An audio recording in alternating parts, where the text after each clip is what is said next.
네, 다음 주제. 한동훈 비대위원장 지지 철회. 이 글의 진실은 무엇일까요?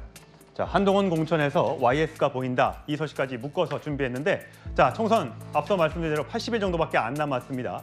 한동훈 비대위원장이 넘어야 할 숙제가 하나 더 있습니다. 바로 김건희 리스크인데, 최근 야권에서 김건희 여사의 명품백 의혹을 공세를 이어가면서 여당의 고심이 깊어지고 있죠. 한동훈 위원장 관련 질문이 나올 때마다 이렇게 대답했습니다. 그 문제는 기본적으로는 함정 몰카이고 그것이 처음부터 계획된 것이 맞습니다. 그렇지만 전후 과정에서 분명히 아쉬운 점이 있고 국민들께서 걱정하실 만한 부분이 있었다고 저도 생각합니다. 그렇기 때문에 제가 제2부속실과 특별감찰관에 대한 검토 문제를 전향적으로 말씀드렸던 것입니다. 대응 관련해가지고 대통령실과 좀 갈등설도 불거지고 있는데 실제로 그런 갈등들이 좀 있나요? 국민의 눈높이에 생각할 문제니까요. 갈등이라고 할 만한 문제는 없습니다. 제 목소리하고 윤재욱 대표님의 목소리는 다르지 않습니다. 예, 자, 이런 기사가 오늘 하나 나왔습니다. 여권의 핵심 관계자의 말은 한동훈식 줄세우기 공천과 개인 인기몰이식 행보에 이 당 확장성에 도움이 안 되고 내부 혼란을 가중시킨다. 윤석열 대통령이 한동훈 비대위원장에 대한 기대와 지지를 철회하고 비대위원장 거취 문제에 대해 당 결정에 맡기겠다고 전한 것으로 알고 있다. 이게 오늘 한 언론을 통해서 보도가 된 내용입니다. 자, 강 변호사님. 네. 이런 분위기가 국민의힘 내부에서 있습니까? 글쎄요, 저도 지금 방송 준비하면서 조금 아까 대기실에서 이 기사를 봤는데요. 예. 굉장히 만약에 사실이라면 놀라운 상황입니다. 예. 왜냐하면 한동훈 비대위원장은 작년 12월 26일에 이제 비대위원장으로 임명이 되었는데 아직 한 달이 되지 않았어요. 그 상황에서 총선은 이제 한 80여일밖에 남지 않은 상황입니다. 근데 한동훈 위원장이 들어올 때 오히려 얘기가 많았던 것이 뭐냐면 너무 윤심 아니냐. 너무 윤석열 대통령과의 관계, 수직적 당정 관계가 그전에 김기현 당대표 때 잘 해결이 되지 않았기 때문에 사퇴했고 그리고 강서구청장 보궐선거의 그 참패를 책임지지 않았습니까? 예, 지금 화면에서 보시는 것처럼 윤석열 대통령이 한동훈 장관 뒤쪽에서, 부대위원장 뒤쪽에서 이렇게 무릇하게 쳐다보고 네. 있는 저 장면도 굉장히 화제가 됐었거든요. 예, 맞습니다. 그래서 오히려 당정 관계가 재정립이 되는 데 있어서 한동훈 위원장과 윤석열 그 대통령과의 그 원래부터 친분이 있었던 측근으로 분류됐던 이 관계가 문제가 되는 것이 아니냐라는 이야기가 있었는데요. 지금 한 달도 안 되는 동안에 비대위원장으로서 본인이 여러 가지 활동을 하면서 또 전국을 돌아다니고 또 제가 말씀드리고 싶은 건 한동훈 위원장이 된 이후에 여러 가지 여론조사에서 구체적으로 말씀드리기 좀 어렵습니다만 국민의힘이 조금 더 지지율이 올라가는 듯한 모양새가 있었단 말입니다. 그리고 이재명 당대표와의 어떤 양자구도로서의 이야기들도 있었고 선방을 하고 있는 분위기였는데 오늘 조금 아까 이러한 기사가 났다는 것은 지금 기사에 나온 내용은 어떤 거냐면은 최근에 원희룡 전 장관을 개항을 해 마치 전략 공천을 할 것처럼 이야기를 하고 그리고 마포갑에 가서는 정청래 의원 지역구에 김경률 비대위원장을 또 전략 공천할 것처럼 한동훈 위원장이 행사에 가서 이야기를 했는데 그것이 당의 용산에서 이야기를 했었던 어떤 대통령실 관계자들에게 혜택을 주지 말아야 된다는 그 원칙에 맞지 않는 것이 아니냐라는 이야기가 나오면서 지금 뭐 한동훈 위원장에 대한 윤석열 대통령 스스로의 지지도 철회했다는 이야기가 나오는데 이거는 좀 지켜봐야 될 것 같지만 저는 이게 과연 사실일까? 예. 의문이 있습니다. 예, 일각의 지금 보도입니다만, 자, 한동훈 위원장에 대한 대통령실의 불편한 기류는 이전에도 감지가 됐었습니다. 화면으로 먼저 보시죠. 서울 마포 지역구에 더불어민주당의 정청래 의원이 있습니다. 다들 아시다시피 김경률 회계사는 진영과 무관하게 공정과 정의를 위해서 평생 싸워왔습니다. 저는 기꺼이 받아들이겠습니다. 예, 한동훈식 공천에 대통령실이 불쾌해야 한다. 저희가 취재한 내용이었습니다. 자, 뒤에 대통령이 있다고 오해받을 수 있는 상황이다. 마치 대통령이 공천을 내정하는 느낌 만든 셈인데 윤석열 대통령이 언짢아 했다. 이런 건 제가 채널에 단독으로 취재해서 보도해 드린 적이 있습니다. 그렇다면 단순히 김경률 변호사, 원희룡 장관 정도를 지금 현재 전략 공천한다는 듯한 뉘앙스의 분위기였는데 박원석 전 의원 보시기에는 그 공천 문제가 지금 둘 사이에 대통령실과 한동훈 위원장의 갈등을 부추기는 결정적인 지금 촉매제가 됐다고 생각하세요? 그러니까 대통령실에서 좀 언짢아했을 수는 있을 것 같아요. 근데 그걸 이유로 한동훈 비대위원장에 대한 기대나 지지를 철회했다. 그렇게까지 갈 문제인가 싶거든요. 근데 마포울이나 계양이나 사실 국민의 입장에서는 굉장히 허엄지잖아요. 예, 맞습니다. 거기에 손들고 나가겠다는 사람이 있으면 오히려 국민의힘 쪽에서 환영을 해야 되는 거 아닙니까? 다만 이제 시스템 공천을 천명을 했는데 이제 시스템 공천과는 다른 일종의 이제 전략 공천을 얘기한 거지 않습니까? 그러면 당 전체에 공천에 대한 불신을 부추겨서 이게 이제 공천 갈등으로 확대될 수 있기 때문에 그런 점에 대한 우려를 표했을 수는 있어요. 근데 일부 언론의 이제 보도는 그것 때문에 기대나 지지를 철회했다는 건 제가 보기에는 약간 좀 과장된 것 같고 또 한 가지 이제 언론에서 잘 다루고 있지는 않은데 김경률 비대위원 같은 경우에 김건희 여사 문제를 정면으로 해결하고 가야 된다라고 비대위 내에서 계속 발언을 하고 있습니다. 어떻게 보면은 이제 여론을 생각해봤을 때, 여론을 고려했을 때 그거 아니고서는 이제 총선 분위기를 바꿀 수 있는 방법이 없다. 어떻게 보면 정면 돌파의 해법을 내놓는 건데 그에 대해서 대통령실이 당혹감이나 불쾌감을 갖고 있을 수는 있을 것 같아요. 왜냐하면 김경률 비대위원이 그 얘기를 꺼내기 시작하면서 의원들로 안철수 의원, 하태경 의원 이게 확산되고 있어요. 예.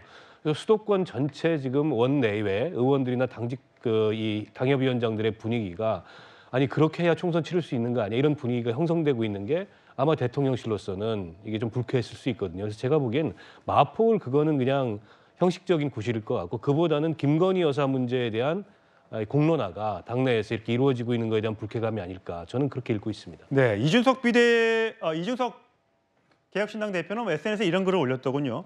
음식점의 주방은 하나인데 전화 받는 상호와 전화기가 2개 따로 있는 모습으로 서로 다른 팀인 척해서 이 난국을 돌파할 수 있다고 생각하는군요 하면서 한동훈 위원장이 윤석열 대통령과 같은 생각을 가지고 있고 김건희 여사에 대한 사과를 아주 적극적으로 하고 있지 않다라는 듯한 뉘앙스의 SNS 글을 올렸어요. 자, 서 부위원장. 지금 굉장히 이게 심각합니다. 이게 사상 초유의 일인데요. 이게 한동훈 비대위원장이잖아요. 근데 이분은 비관위원장 역할을 하고 있는 겁니다. 비대위원장과 공관위원장.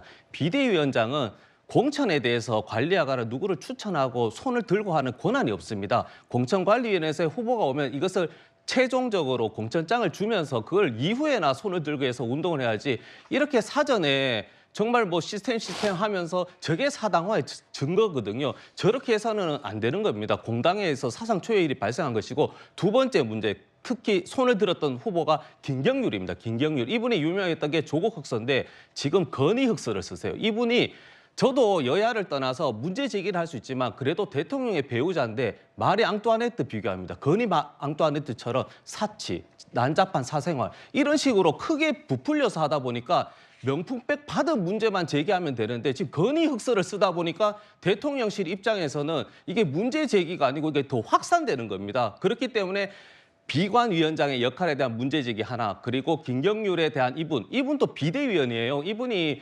공천위원이 아닙니다. 와서 마포울이 비었다고 하가 제가 한번 나가겠다 하는 것 자체가 비대위원의 역할도 모르고 특히 이분이 아무리 문제제기하지만 여당의 비대위원장이잖아요. 야당의 비대위원이 아닙니다. 문제제기는 우리도 하면 되고 야당이 하는데 본인이 너무 과대해서 해보면 대통령실 입장에서는 당연히 불쾌할 수밖에 없죠. 예.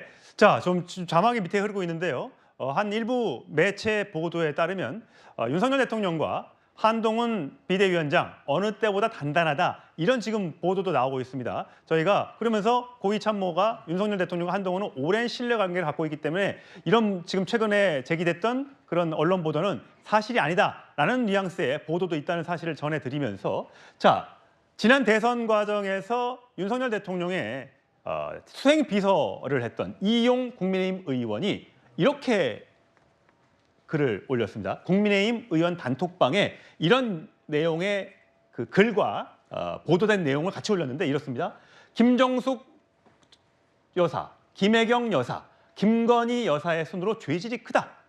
문재인 대통령과 이재명 대표 배우자 관련 사과 하나도 안 했는데 FL입니다. 퍼스트 레이디의 약어를 써서 어떻게 김건희 여사한테 사과를 요구하느냐. 여권이 사과하는 순간 민주당은 들깨들처럼 물어 뜯을 것이다. 사과로 끝나지 않을 것이다. 이런 글을 올렸습니다. 이종근 평론가 보시기에는 네. 이 글은 사과해서는 안 된다는 뜻으로 지금 읽히는데요. 네, 이용호 의원만이 아니라 국민의힘 일각에서 이런 기류가 많습니다. 김경률 비대위원의 발언과 그다음에 하태경 의원이라든지 이용호 의원이라든지 점점 확산되자 지금 이 의견을 이용호 의원만 낸 게 아니고 사실 꽤 많은 그런 그 현역 의원들이나 혹은 또 그 진영의 정치인들이 이야기를 하고 있고요. 이런 분위기가 사실 확산되는 것도 맞습니다. 중요한 건 아까 그 현역 여권 핵심 관계자 발과 이것이 맞물리면서 이용호 의원이 하도 수행실장 역할 이후에 윤 대통령의 어떤 복심처럼 윤 대통령이 이야기를 하지 않을 때 또 그러니까 대통령실의 홍보수석실이 이야기를 하지 않을 때 이용호 의원 발로 어떤 이야기들이 메시지들이 예. 윤 대통령의 의중으로 이렇게 확산됐던 경험이 비추어 봐서 이것이 마치 윤 대통령의 본 뜻이냐 지금 생각이 이러냐 이걸 이런 식으로 해서 사실은 경고를 준 거냐 이렇게 확대 해석하는 어떤 의도가 있을 텐데 저는 그건 확대 해석이라고 봅니다. 이용호 의원은 지금 현역 의원이고 또 지금 이제는 대통령실이 시스템을 갖췄거든요. 초기에는 사실 많은 곳에서 여러 군데에서 그런 행정관이라든 비서관들이 이것을 시스템화해서 표출을 못했다면 지금은 좀 다릅니다. 하기 때문에 이용호 의원의 이 문자 메시지가 확대 해석할 필요는 없다라고 저는 생각합니다. 예, 또 다른 친윤계 인사인 장해찬 전 최고위원도 어제 자신의 유튜브 채널에서 이렇게 언급했습니다. 돌아가신 아버님을 언급하면서 찾아오는데 인간적으로 어떻게 안 만날 수가 있었겠습니까? 그리고 무엇보다 김건희 여사는 피해자잖아요. 왜 피해자에게 책임을 전가하고 피해자 보고 사과하라고 하는 건가요? 사과는 가해자가 해야죠. 민주당도 함부로 언급하지 못하던 걸 우리 당 인사들이 들고 일어나서 비판하고 사과해라고 피해자를 압박해야 되는 이슈입니까? 자, 강 변호사님. 네. 지금 장해찬 전 최고위원은 김건희 여사 피해자다. 네. 몰카 공장에 당한 거다라고 얘기를 하고 있습니다. 근데 또 사실 많은 국민들이 그 김건희 여사가 영상을 통해서 그 명품백을 받는 모습을 봤단 말이죠. 이걸 피해자라고 해야 되는가라는 의견이 당연히 민주당에서 제기가 됐고요. 지금 아까 말씀드렸던 김경률 회계사 등등을 통해서 여당에서도 지금 그 문제가 심각하게 제기됐지 않습니까? 여기에 대해서 물론 대통령실 관계자는 여기서 더 나가면 특검 요구와 뭐가 다르냐? 국민의힘 쪽에서는 아직은 현상 진단이고 조금만 더 나가면 부딪힐 수도 있다는 말이 이게 최근의 일이었어요. 네. 근데 오늘 저 이용 의원의 그 SNS 글 등을 보면 많이 나갔고 선을 좀 넘은 것 듯한 뉘앙스가 읽혀지는데 지금 국민의힘은 어떻게 이 일을 지금 정리하고 있는지 궁금하네요. 이게 지금 사건을 두 가지 면에서 봐야 될 것 같은데요. 지금 장예찬 전 최고위원이 이야기한 것은 몰카의 피해자로서의 김건희에 대한 이야기이고 국민들께서 조금 의문을 가지고 계신 부분은 어떤 거냐면은 그렇다면 물건을 가져간 김건희에 대해서는 왜 이야기하지 않느냐라는 것이죠. 근데 거기에 대해서는 사실 대통령실에서 해명을 내놓기는 했습니다. 어떻게 얘기를 했냐면은 어쨌든 이 만나서 물건을 가져왔지만 여기에 대해서는 대통령 기록실에서 이거를 관리를 하고 있고 처리를 하고 있다. 보관하고 있다. 예, 그리고 이걸 사적으로 사용한 것이 아니다라는 이야기를 했는데요. 그럼에도 불구하고 계속 민주당 측에서는 여기에 대해서 김건희 여사가 나와서 사과를 해야 된다라는 식으로 계속 이야기를 하고 있는 것이죠. 그렇다면은 사실은 여기에 대해 어떠한 불법적인 부분이 있었는가? 불법적인 부분은 물건을 받았는데 돌려주려고 했지만 현실적으로 돌려주지 못했고 그렇기 때문에 관리를 하고 있다는 것 아닙니까? 그거를 불법이라고 보기는 어려울 것 같습니다. 하지만 몰카 촬영을 당한 것은 분명히 불법적인 부분이거든요. 거기에 대해서 지금 장예찬 전 최고위원이라든지 이제 다른 의원들 몇이 그렇게 이야기를 하는 것 같은데 근데 여기에는 저는 그렇게 생각을 합니다. 김건희 여사에 대해서 계속적으로 문제 제기를 하는 것은 대통령에 대한 어떠한 불통, 특히 가족에 대해서 사람들과 더 이상 이야기하지 않는다는 그런 프레임을 지금 짜고 있다고 생각을 합니다. 지난번 쌍특검법 때도 김건희 여사에 대한 그 도이치모터스 주가 조작 사건 때도 그런 부분이 있었고요. 어차피 대통령이 제2요구권을 행사할 것을 알고 있었기 때문에 무리한 입법을 지금 거대 야당으로서 했다고 저는 생각을 하는데요. 근데 대통령을 뽑은 것은 사실은 국민들이죠. 근데 국민들이 뽑은 것은 대통령이지 대통령의 배우자는 아닙니다. 그렇기 때문에 사실 저는 이 상황에 대해서 여사가 나와서 사과하는 것은 불법 적극적인 행동을 한 것이 없기 때문에 사과할 것은 없다라고 생각을 합니다. 다만 여기에 대해 국민들께서 염려를 하고 계시는 건 사실이잖아요.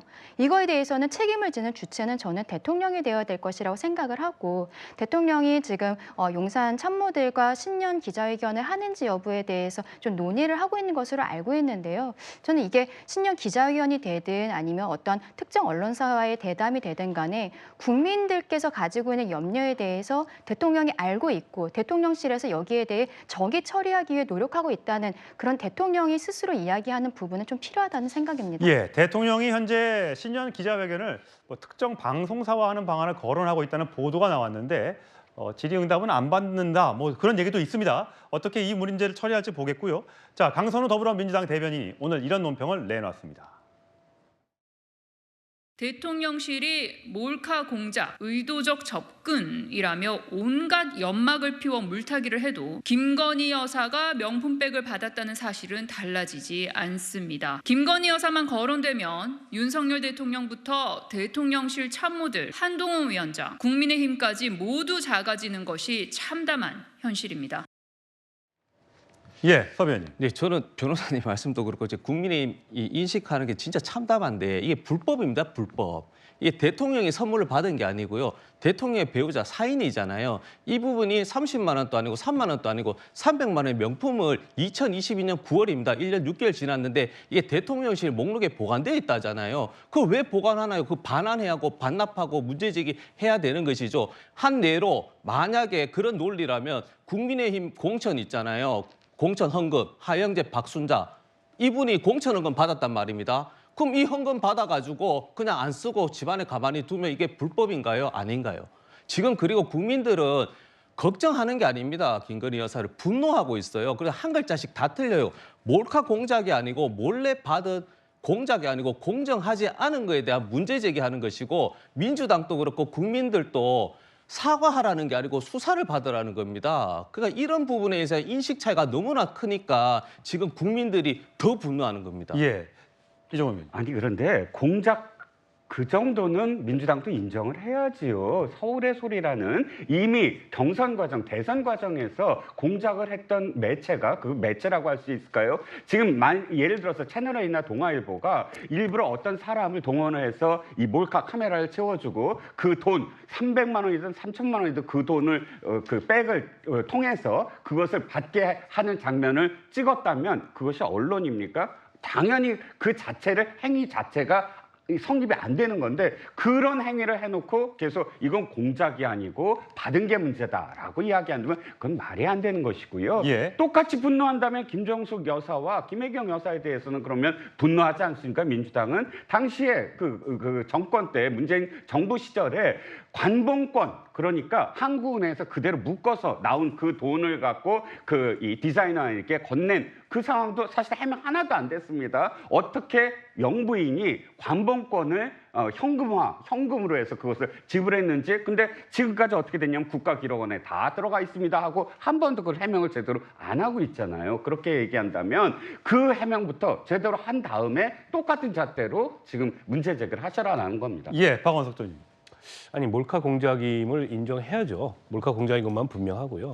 근데 이제 국민들이 몰카 공작임을 모르는 게 아니고 그보다 더 문제의식을 느끼고 분노하는 거는 어떻게 대통령의 부인이 그렇게 아무렇지도 않게 현금 300만 원에 해당하는, 그러니까 300만 원 시가에 해당하는 그런 명품백을 받느냐. 그리고 그에 대해서 해명도 없이 어딘가 보관하고 있다. 어딘가 보관하시면 공개를 해야죠. 여기 이렇게 보관되고 있다고. 그리고 보관하고 있는 것도 정상이 아니죠. 돌려주는 게 정상이죠.